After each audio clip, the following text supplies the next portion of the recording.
introduction of our speakers. First up, we're going to have Barry Levine. He focuses on marketing tech, among other topics. Previous lives include writing, producing for media of various flavors in tech news. We're very happy to have Barry with us today. Thanks for joining us, Barry. And next up, we've got Gary Gerber. He is Senior Director and Head of Product Marketing at Conversica, provider of the first lead conversion software that uses an artificial intelligence persona to engage prospects in natural two-way email conversations to qualify every single lead before turning it over to sales. And Gary, we will get to you in just a little bit, but I'm going to turn the reins over to Barry to get us started here, Barry. So here's your first slide, and there you go. Take it away. Thank you so much. Hello, everybody. We're in an interesting transition period right now in the marketing technology world. Marketing technology began as a way to sort of mechanize, automate different kinds of marketing processes. Primarily, it began with email marketing, which still remains the number one tool of most digital marketers because of the return on investment and the wide use of email. And it's a shorthand for it these days is marketing automation. But in fact, what has happened is that a lot of the emphasis and focus of marketing technology these days is really on what I would call marketing intuition. That is, you see a lot of talk about intent data, predictive analytics, predictive marketing, sentiment analysis. I mean, essentially tons of ways that marketing tools are being used to help marketers assess what customers want to do, what they want to do next, and what they want to do even if they haven't quite figured out they want to do it. Now, basically, marketing, comes from a history of being all about demand generation, that you want to put out advertising or marketing brochure to convince people that your product is something that you want them to begin to seek out. But in fact, the environment that we're in now, which is dominated by digital media, is one in which marketing technology is largely converting to a process of sniffing out where the leads are. As an example, every few years, I go to get a new car for my family. I go to the websites of the cars. I go to Consumer Reports website. I go to the insurance industry's website to look at safety standards and so on. I do all the research, and then at the very last point, I call up dealers and get some quotes, and then go to the dealerships. So that is becoming more and more typical, particularly B2B buyers, but also many B2C. They're always researching their own products. They're figuring it out. So basically, a lot of what lead creation is these days is sniffing out what the consumer is doing. They're coming to your site. They're downloading white papers and other content. They have indications through click trails where they've been. They're talking about your brand on social media. They might even call or email you. These are all actions that they are initiating, and finding the leads is very much a matter of sort of detecting this, to figuring out what these people are doing and why they might be interested in your product. So basically, there are plenty of leads out there if you just sort of listen to what everybody is doing and looking for and visiting and talking about.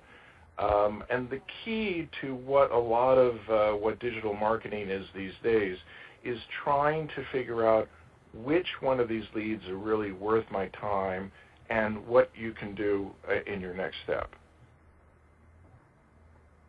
So there are a lot of solutions for doing that. There are a variety of ways for figuring out which ones are worthwhile and what you can do for it. For instance, just yesterday, Salesforce announced that it was increasing its predictive analytics, predictive marketing capabilities. I wrote a story about it for Marketing Land. They're adding predictive scoring, so they can score not just which leads are most likely to want to buy the product, but which leads might be most likely to unsubscribe from a mailing list, and so that the platform can recommend, the Marketing Cloud platform can recommend what steps would best be taken to convince that person to become a customer, or convince them not to get off the mailing list. Montego, which is a predictive marketing company, has similarly added what the next steps are, not just predictive lead scoring, but what the next steps are. So this is a key trend. There are lots of solutions out there for figuring out what the customer is going to do next, and what you can do to encourage them, or if they are going to do next something you don't want them to do, discourage them. It's really a whole, so if a customer is going to website A, B, and C, the technology is very much focused on which of your customers are going to go to your website, which might be D and might be in the sequence. So this is a key part. This is why I'm describing it as marketing tuition, because it's really greater than automation at this point. It's more than just mechanizing processes. It's really trying to figure out what's in the customer's mind, even in fact before the customer might really know themselves. And these analytics, a lot of them are determining intent, and intent is being used in a lot of different ways. Essentially, it's behavioral data in which the marketing technology is trying to understand what you're going to do next, what you're interested in finding out, so it can serve you content or put you on a certain path or serve you ads, or if you intend to buy. And there are a lot of different ways of doing that, but that's really a key part of what modern digital marketing is about, is this whole idea of figuring out what I should do next, what is my next step in order to capture all these customers going out there and researching things. And so it's really becomes a question of what the customer is really saying, and there are a number of tools that analyze sentiment analysis in social media. There are tools that analyze what content people are reading and which content is optimized for the most engagement. There are tools for figuring out, customer engagement on websites. It's all about trying to suss out what the customer really wants to see and what they might be interested in. And also, it's about creating the right sequence, because if I'm out there looking at websites and researching consumer reports and so on to look for a car, the key is, what do I need next? And that's why you hear Salesforce and others, a lot of others talk about customer journeys. It's the customer path, and it's not just like giving the right thing at the right time. It's figuring out what is the next step. So very much, I think that the way to think about the way marketing technology is moving right now, instead of pitching to the customer, you're sort of pinging them and seeing what kind of sound comes back, so you can determine whether they're hollow or solid as a prospect. Interestingly, you hear a lot of talk among marketers and vendors because of the domination and the discussion of Instagram and Pinterest and so on, about that this is the age of visual marketing, and that video ads and visual marketing and photos, and if you look at social media vendors, they all talk about visual marketing. But in fact, text is still an essential way for communications, but even more importantly, it's the essential way, it's one of the essential ways for assessing what the customer intent is here, what the customer is going to do next. One of them is behavioral, is which websites they've been, which web pages they've looked at, what actions they've taken. But a lot of it is, if they go to a web page, what web page have you looked at? If you are posting on a social media network, what are you saying? If you're in email, sending an email to a brand, what is that email actually saying? So it's interesting that even though we may be in the age of visual marketing, until computer-based processes are much better at visual recognition, which they're beginning to become, it's still a process of assessing the textual content of what people are saying. Okay, thanks, Barry. Thanks for getting us started there. I'm going to jump in here and get the audience involved a little bit. Audience, this is a polling question for you. What % of time do your sales reps spend trying to make phone or email contact with a prospect in any given day? This will be interesting to find out the results. Is it under 25%, 25 to 50%, 50 to 75%, or 75+% of their time? That's so. All right, I do have the results in. Gary, are you just about ready to jump on board? I'm going to push these results out, and it looks like we're pretty much split across the board. I am surprised that there's even almost 10% of our audience is 75% of their time spent doing that. That's a lot. Agree, yeah. I'm looking at the results as we speak. So kind of right in the middle there, but people are spending a lot of their time trying to make phone calls, trying to make email contact with the prospects, and depending on how successful they are and how intelligently they're doing it, that may or may not be the best use of their time, right, Chris? Yeah, expensive is all I could think of. Barry, first, very nicely done. Thanks for all that interesting information. Thank you. And we're going to expand on that just a little bit. So, hi, folks. Thanks for being here today. We really appreciate your attention. And extend kind of what Barry was saying. If you kind of look at the state of the world, as he was doing when it comes to automating both the sales cycle and the marketing cycle, it kind of rests on two fundamental pillars, if you think about it. As Barry was pointing out, you've got the marketing side, right? And that's really designed to reach out and grab attention, create demand, provide, deliverability of just this general, this accessible, this thought leadership information. And that's really what it's designed to do. That's all it's designed to do. And taking it a step further over on the sales side, you've got, a CRM system, a Salesforce or something like that, and that houses this information in a database, it's a central point of communication, and its whole mission in life is to automate sales workflow and automate sales processes and let you have, better insight into when and how you're going to close your customers. And ultimately, that's all that's designed to do.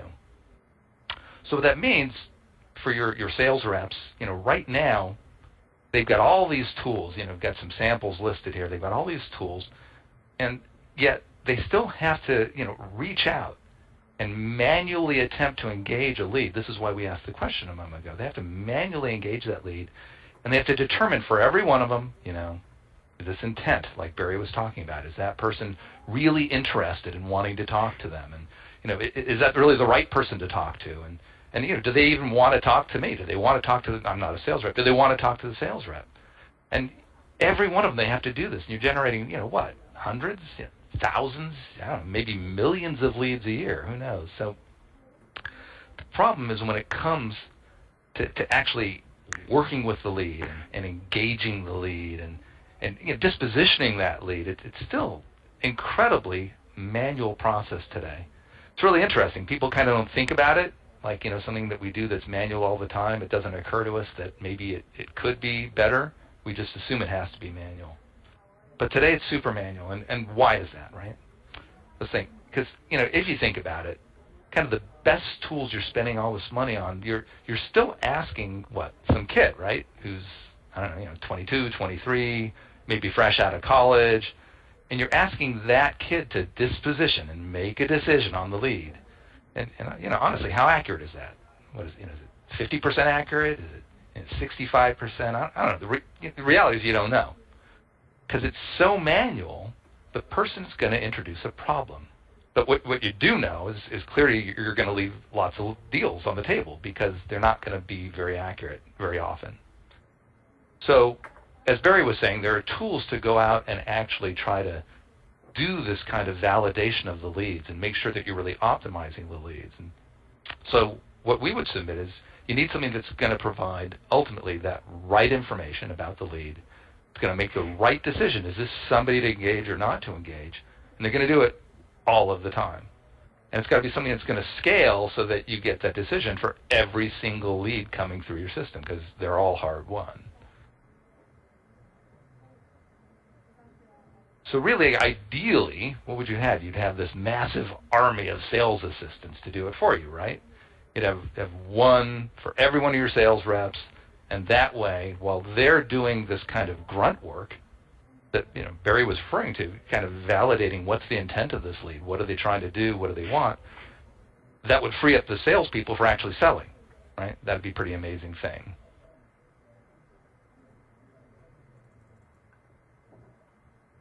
So ideally, again, you've got the sales team's assistant, unlimited bandwidth. That's what you would want as a tool that can do that. You want something that's going to automate all that by effectively arming the customers with thousands of sales assistants working on their behalf. And this is really interesting. It's really important because if you think about it, the data shows that prospects they're 60% more likely to open an email if it looks like it came from a human. So you can do your marketing automation and you can just blast them with all these marketing things, but people are, I'm sure most of the people on the line are like me. If you get something that looks like a marketing spiel, you're just going to delete it and you're going to hit the spam button so you don't have to talk to them again. But prospects are 60% more likely to open an email if it looks like it came from a human. So what you want is something that's going to actually sound and feel like real humans, right? And as a result, the prospects would then respond naturally and honestly. You need your assistant to be able to continue the conversation, because it's AI, it's automated, and drive toward the prospect saying ultimately yes or no as to whether they're interested. I was talking with a customer the other day, and they made a great statement. He said, when it comes to all these leads, it's yes is a great answer, right? Yes, I'm interested in talking to a sales rep is a great answer. He said, actually, even no, I don't want to talk to your sales rep. That's a great answer, too, because at least I'm not going to waste any of people's time on it. He says, but maybe is worthless to me because now I'm just wasting all these resources. So you want something that's going to drive them to a yes or a no answer. And if it says no, that's great. Just leave them alone or put them into, your marketing automation and do a drip campaign or something like that. But if they say yes, they are interested, you want something that's going to recognize that in a human way and then kick them over to a real sales rep to engage in a sales cycle. So that's what you want the tool to do. You want something that's going to let your reps follow up on every single lead with no exception and then distinguish the good ones from the dead ones. Right? That's going to give your sales reps going to give them more, we call them kind of at-bats, right? It's going to give them more at-bats with people, and it's going to let them, therefore, boost the number of closed deals, right? It's kind of a no-brainer because they're spending their day talking to people who want to talk with them. So it's kind of a no-brainer. They're going to close more deals.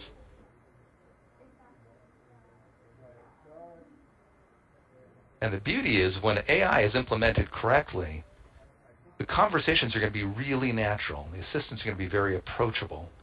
And the idea there is that prospects are going to be much more relaxed and they're going to be much more honest in their responses than they would be if it was like a salesperson trying to sell them something. That's really important because 85% of the phone numbers that people provide, like at a trade show or in a download form or anything like that, 85% of the phone numbers they provide, they're bogus. They're not real. And I'm sure you folks are exactly the same as me. I do the same thing. I don't want someone calling me. So I'm going to put a fake number. But because the people feel that they're interacting with a human, if you implement the AI correctly, they'll respond more readily and they'll also respond more honestly. And they'll share critical information like phone numbers because at this point they're engaged and they want to talk to someone, so they'll answer the question. Oh, yeah, here's the best phone number. Or, yeah, here's the best time to call. Or, oh, yeah, we do have a project going on. That's perfect timing. Or whatever the useful information is.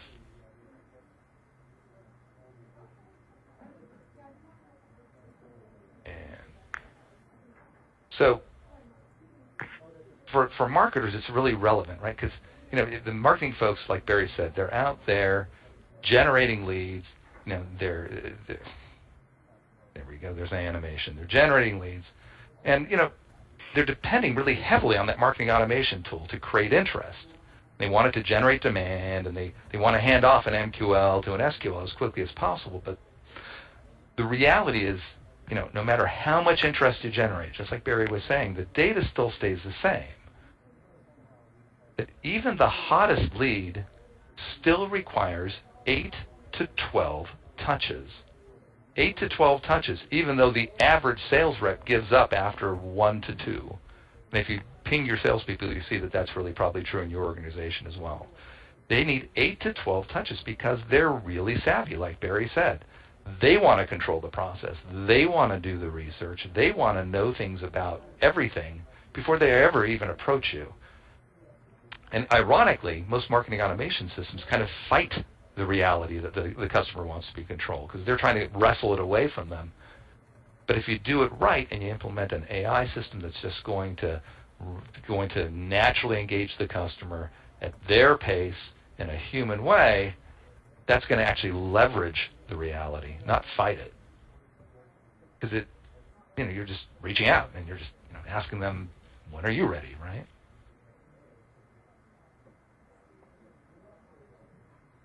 But it has to be really solid. If people feel, if people's bull meter comes on, they'll shut down quickly. So it really has to be something that people feel, oh, okay, yeah, I really am talking with a human. And so, these are examples of conversations like from our archives here at Conversica. These are genuine responses. These are what you want. You want people to come back and say, oh, yeah, it's been really crazy, thanks. And yeah, we were really interested because we've got a project coming on. So that's the beauty. You want people to actually respond in that way because now people are engaged. They're taking it at their pace. But because you're doing it via artificial intelligence instead of a human, well, the AI, right, it never gets sick, right? It never takes a break. And so it'll have as many conversations as you have to drive each prospect through this process to a yes, I'm interested, or a no, I'm not statement, which is ultimately what you want. Thanks. I'll take over here. How many times do you think your reps attempt to contact a prospect before they close them out? This is an interesting question, too. 1 to 3 times, 3 to 5 touches, or 6+ touches? All right, it looks like I've got the results in already for you here, and interestingly enough, this is also split across the board. So there are some that do 6+ touches already out there, which is good news, but the average is, pretty much most of our audiences is 3 to 5. Yep, and again, as I was saying before, actually 3 to 5 and 6, these are really good numbers. Good numbers, maybe yeah. Our participants are skewed towards people who are really good at this. I don't know. So congratulations to you all because you're nailing it. Because typically, as I said before, the industry average is 1 to 2. So if you have people, if your reps are actually doing 3 to 5 touches or even 6 or more, that's fantastic. But still, the data says, oh, sorry, go ahead. Yeah, think about how much money they could save if they didn't have to do those last, those first 3 or 4 touches, though. So it's an interesting thought. If they're already doing them, and then you could reduce that many touches from the personal level, and do it with AI, it might be a pretty good cost savings, huh? Exactly, Chris. And it bounces both ways. So one is, right, why have people doing this at all? It's a very expensive thing to do. And secondly is still the data shows that even 6 isn't enough. On average, it takes 8 to 12 touches to reach someone. So even if you're giving up at 5, there's this huge long tail of people that you're missing. And these are very real potential deals that you're leaving on the table. So the key is, again, and this is obviously, we're Conversica, and we are really on board with this. We've been doing this for 7 years, using artificial intelligence for our customers to do just what we're talking about, to present a kind of a human voice to leads and to prospects to engage them, and they really feel like they're interacting with humans, and that way you get this information, you get this yes or no, and and I guess this drawing is just a little goofy, but the idea is, it's this sophisticated technology. There's all this stuff going on in the back. It's truly artificial intelligence, but all the customers see is just this helpful, smiling, persistent, friendly sales assistant sending them email at their own pace and engaging them. And again, as I said the statistics before, people will engage with that person, but they won't engage with a salesperson. Not until further down the process, anyway. And obviously, you don't want something that's going to, you have to bring in tons of servers on your site, or it's going to take you months and months to onboard. So, again, Conversica, we provide the service we've been talking about, but it's just, people can onboard really quickly. It's a SaaS service, sales service, and the beauty is, because it's there already, that sales assistant arrives, as it were, it's fully trained, fully motivated, and already equipped with the experience, gained. Most people, if you bring in this 22, 23-year-old person, maybe they don't have any experience at all. But even if they have lots, what do they have? They've had 100 conversations with customers, 1,000 if they're really good. But this is kind of like almost a crowdsourcing thing. Your sales assistant through Conversica has had millions of these conversations. You're benefiting from all these other conversations that have already happened to make sure it's very natural, the cadence is right, what's the best language, and that kind of thing. So it's actually kind of fun. You give the assistant a name and a title. You can choose, why are they going to reach out to? Is it going to be to people who participated in, saw you at a booth, or people who downloaded a white paper or whatever, and then you go. So, you just kind of have to ask yourself, how does that compare with the last sales development rep you hired? I'm thinking it's a lot easier.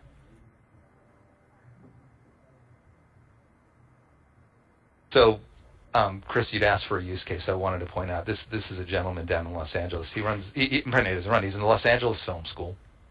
Los Angeles Film School, they're a private college in Los Angeles, obviously, and they really believe in kind of a personal touch. So when one of these leads comes in, they know they're really hard earned. So they made a rule. They said that all first attempts to reach out are going to be made via a phone call. They had the 7 and 7 rule, and they're going to give the human reps 7 days or 7 touches to reach out, and that was the rule. They have to do it. But in fact, what they learned when they went back through their reporting, they found out that the sales reps were, even though they're given those 7 and 7, they, ideally that would be awful, but unfortunately they found out that they were, even though they had that first opportunity, they were only making an average of 1.6 touches per lead, not the 7. So, they were like the industry average. They're actually normal, but it was obviously super disappointing. They had wound up with an annual conversion rate of between 2 and 3%, and sales management really believed that could be better. So they figured what they needed was, not surprisingly, a way to have a more kind of persistent and consistent conversation with their prospective students. So the gentleman, picture on the left there, nicest guy on the planet, by the way, his name Ben Shaib. He's their VP of Sales and Marketing. So he decided to give Conversica a try. So he named his automated sales assistant Stephanie, and Stephanie reaches out to every single prospective student in a way that no human could. Every single one of them presents herself just as this human sales assistant for the school, very natural language. And the AI allows it to interact with the prospect in just a very human way. Just, oh, hi, thanks for stopping by our booth, that kind of thing. But what was amazing is the results just blew them away. They saw an over 33% increase in lead engagement. So that's people who actually, instead of deleting the email, putting it in spam, people who actually responded and engaged and provided information and started this sales conversation. 33% increase. And Ben, he will attribute that, if you talk to him, solely to Stephanie. He says there weren't other variables at that time. And each student they bring in, that's worth thousands of dollars. So this made them literally millions of extra dollars just by implementing this AI and approaching their leads in a different way. So as you might imagine, Ben is a really, really happy, enthusiastic guy that's been hugely successful, phenomenal for them, and a phenomenal product. You talk to him some more, he'll say, I would bet my career on this product. So that's what we do. You want to implement artificial intelligence to make sure that you're reaching out to every single lead, but in a human way so people will actually engage, and you're going to boost your sales inevitably that way. Now I'm going to give it back to Chris, and if people have questions, I'm sure, speak for Barry, I'm sure we would be very happy to answer them. Absolutely. Barry, you still there? Yes, I'm still here. Terrific. I am going to bring you right back on board then, and I actually have a perfect follow-up question for you since you just mentioned the necessity for AI. This person would like to know, do you see AI ever replacing the human role of sales? Period, I think they mean to say. Well, I think that's what people tend to leap to as a fear. Oh my gosh, this is going to, people are going to get rid of sales development reps. This is going to eliminate people. And I actually don't believe that that's the case. I think like any really good automation, any leaps in automation, what it does do, it doesn't replace humans. It eliminates the need for humans to do grunt work, to do things that are kind of, that don't require humans. And so it'll free people up to that, so that the people can then do what's high value, what really requires people. That's subsequently having the high value conversations with the prospects and making sure that the product is what they need and how are they going to implement. And that's something that I don't see AI doing anytime soon. So leverage AI, get the grunt work out of the way, and now people do what people are really good at and where they add high value.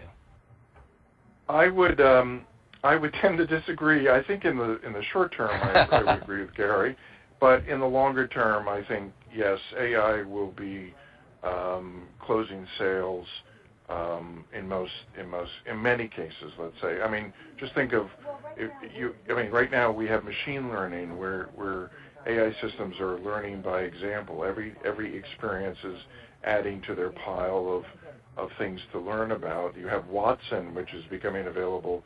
IBM's Watson, which won the Jeopardy contest, it's becoming available remotely. And many sales processes are not that complex, really. I mean, even when I get a car, I've done all the research. I know the model I want. I just have to sort of negotiate about the price. So I'm not sure of the timeline, but I would say for most sales processes, there will be a time when it will be an AI salesperson. Fascinating. Okay. I'll have to talk to our product people and see how how they want to approach that. Exactly. Yes, I guess you need to get out of sales. No, I'm just kidding. Okay. Gary, I know you did mention this, I think, because I remember the slide you did, but I just want to touch base on this again because this person did ask for a little more information. Is this process done via email or chat? I think they meant to say chat, not char there. So you just elaborate on that a little bit. It's a great question, and it's interesting because it's one of the first questions we typically get. People are like, well, is this on the phone or is it text? And it's email only, but I think Barry might have mentioned this during his talk, if you do the research, still today, the vast majority of people want to be engaged via email. It's maybe a little counterintuitive, but it is true. And the reason ultimately is what we were talking about, is it lets them control the process and the pace.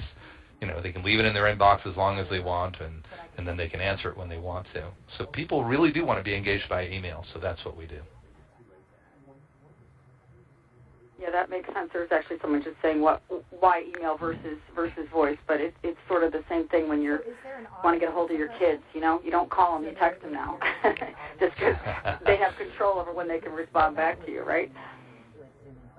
Exactly. Okay. And most people, I'm sure, are like me. They're like you. They don't want to get called by a salesperson until they want to have that conversation.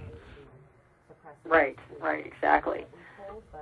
Okay, here's an interesting question too. Using this technology, what is the average time to close a hot lead now? Does it really increase the time or decrease the closing time? Typically it does, and the reason is, again, I don't have an average number in front of me. I don't have a statistic, but we have shown a decrease of anywhere from typically 20 to 33% reduction in the time it takes to complete a sales cycle. And the answer is kind of a no-brainer. Why? It's because the sales reps are spending their time talking to people who are interested in talking with them instead of spending their time, kind of hoping and praying and begging that they'll be interested. So even if and I'm sure many of the people on the line are using things like, marketing automation tools that do lead scoring and are saying, well, these are the most likely people to be the ones you want to talk with. And that's a great tool, and it's important. But even then, that's still, it's a guess, right? It's a really super well-educated guess, but you're still guessing what's this person's intent. So our philosophy is, why guess when you can actually ask. And that's what this sales assistant is doing, is asking every single lead, oh, would you like to engage with a salesperson? And if the answer is yeah, it's kind of a no-brainer that the rep is going to have more success and more rapid success. Okay, here's a good question for you too. How big do I need to be, or my clients need to be, for this to be a cost-effective solution? Yeah, that's a great question. So, honestly, if you've got 2 leads per month, it's probably not a big deal to have a person following up on them, right? And if you have 1,000 leads a month, it's probably a very big deal to have enough people to follow up with them. And if you have more than that, then it's really crazy. So there's no sweet spot specifically, but I think that's kind of the guidance, right? If you've got 10, maybe this is overkill for you. If you've got 100, 200, this is probably something you want to look at.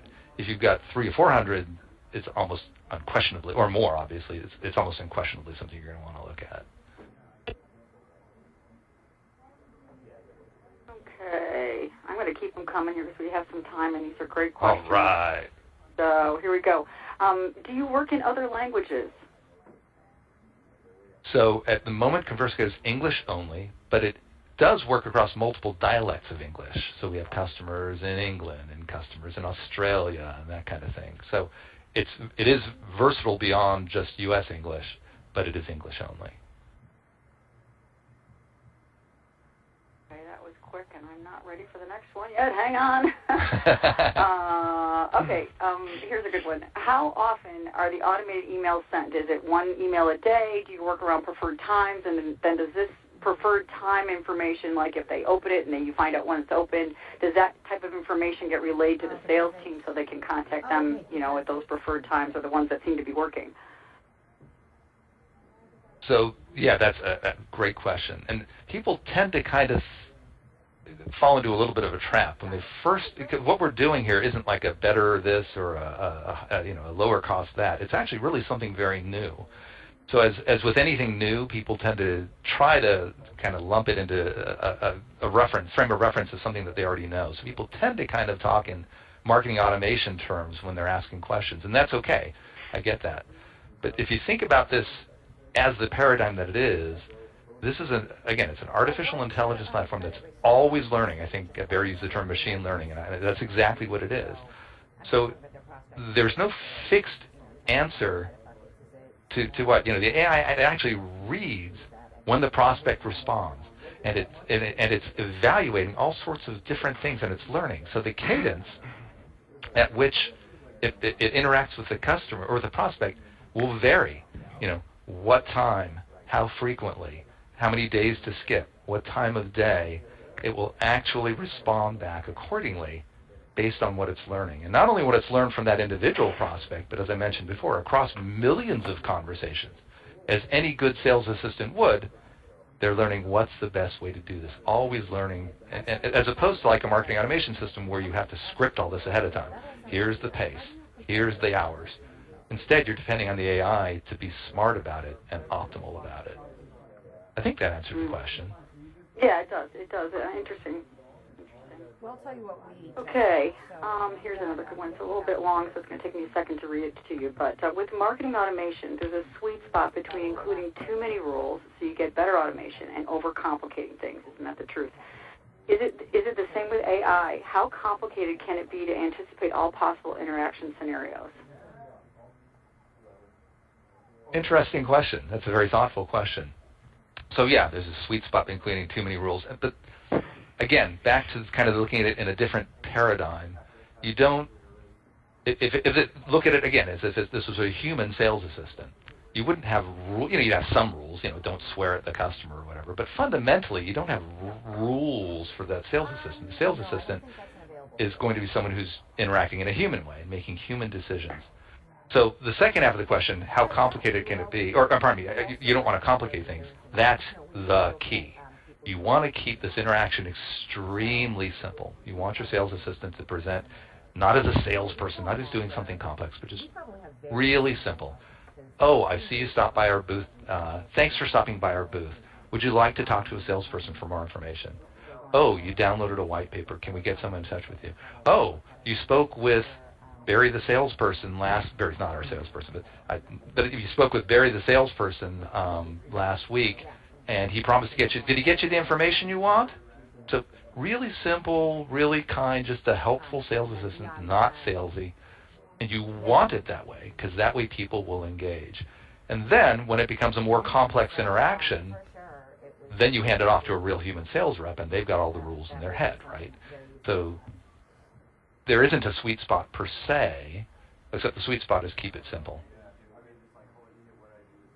Okay, so sort of it should have been a precursor to this question, but this isn't just for cold calling and prospecting. It actually can handle all different sources of where you receive the leads from, correct? Yeah, well, in fact, it's not intended for its primary intent is for inbound leads. Because if you think about it, again, these are people who have indicated in some way that perhaps they want to have a conversation with you by visiting your website or downloading a white paper or stopping by your booth. Those inbound leads, that's who you really, really want to make sure that you're engaging properly. So that's our primary focus. Okay, terrific. Thanks for that qualification here. Here's somebody who's got a sophisticated drip program all done through email, and they score everyone on every action. How is this different, and does it work with Marketo? So I'm going to flip those questions. Does it work with Marketo? Absolutely. We are a partner directly with Marketo. We integrate directly into the product, and it's actually kind of a beautiful thing because we're not saying stop doing your lead scoring. In fact, what we can do is actually enhance your lead scoring, right? So, you start a campaign or something like that, and then your sales assistant reaches out and engages the person, and the person comes back and says, "Oh yeah, thanks. I actually would like more information or what have you." We'll actually go back into Marketo and bump them up in your score, right? They're obviously the score should be higher because they've responded, or if they reply back saying, no, I just wanted the key ring you were handing out at the booth. Thanks, please leave me alone. We'll go back in there and knock the score down. And so that way, all the things you're doing in your sophisticated drip campaign will actually be much more accurate because, again, you're not guessing. You're reaching out and placing them and reacting according to what that prospect really wants. Okay, I'm not sure if you have this information in front of you, and if not, we'll just move on to the next question. But this person would want to know what the average lead volume the LA Film School was seeing monthly when they chose to implement this software. I don't have the exact number in front of me. It was thousands for sure. Okay, so we can get back to that person offline. Just wanted to ask that while we're there. Exactly. And this is actually you wondered. I think everybody probably wonders this themselves because, we all personally receive these type of emails, and sometimes we can tell, even though they seem to be disguised, that they're not real individuals. He's just saying, are we not saying that executives are as smart as they are? I think what he's trying to ask is this product, that's AI, this much more sophisticated that it comes off a little bit more human, or not a little bit more, but it comes off human? I can understand the skepticism. Aren't the executives smarter? That hurts. I will tell you, the absolute truth, and I have customers who will tell you the exact same thing. People really, and I'm talking 98%. That's the statistic is 98 to 99%. So basically, every single person that's engaged really feels as if they're interacting with a human. And I'm not the guy building this technology. I'm the person trying to help folks understand how it can help them. But to me, I look at it and I find it just incredible. I'll look through some of these conversations, and people not only react just with yes or no or I want to talk, but they really kind of spill their guts. We've got people after there was one a while ago after the 11th reach out, they'd ignored 11 touches. On the 11th. They'd ignored 10. On the 11th touch, the person responded back, "Oh, thank you so much for being persistent. I really appreciate it. My mother-in-law has been in town all week, so I've been swamped. But yeah, we actually did stop by because we were interested in your product." People really respond that way all the time. It's hard to believe, I know, but it is really true. So we have case studies out on our website of customers who will tell you the exact same thing. Okay. But it's not a matter of being smart. It's a matter of being human. People like engaging with humans who want to be helpful. And that's what happens. Backing up also to the LA Film School, a very helpful person just put in front of me. It was 10,000 leads that LA Film School was putting through. Oh, all right, terrific, good. So we've closed that loop as well. Well, I'm going to end that here. That was a great question to end it on, and I'm going to say thanks again to Barry and Gary for some really great content here again today. And just